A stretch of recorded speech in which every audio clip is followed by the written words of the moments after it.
આજે આપણે બનાવીશું 15 મિનિટમાં જ બની જતી સેવૈયાની રેસીપી. તમે જોઈ શકો છો કે મેં એક પેનમાં 3 ચમચી જેટલું ઘી લઈ લીધું છે, ચોખ્ખું ઘી લઈ લેવાનું છે. ત્યારબાદ રોસ્ટેડ સેવૈયા, આ રોસ્ટેડ સેવૈયા ડીમાર્ટમાં મળતું જ હોય છે પેકેટ, તે લઈ લેવાની છે અને સુગંધ આવે ત્યાં સુધી એને શેકીશું આપણે. તમે જોઈ શકો છો મેં 5 મિનિટ શેક્યું છે અને થોડી થોડી લાલાશ પડતી થશે, સરસ સ્મેલ આવવા માંડશે ઘીમાંથી.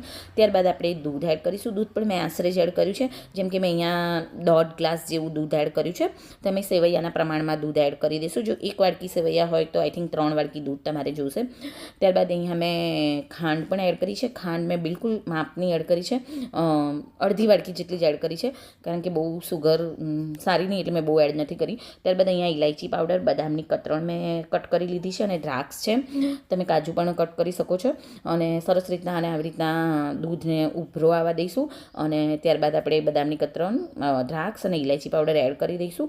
અને તમે જોઈ શકો છો સેવૈયા તૈયાર છે. થોડીક રની રાખવાને, કેમ કે પછી જાડી થઈ જ જશે અને ડેઝર્ટ તરીકે જમ્યા પછી બહુ સરસ લાગશે.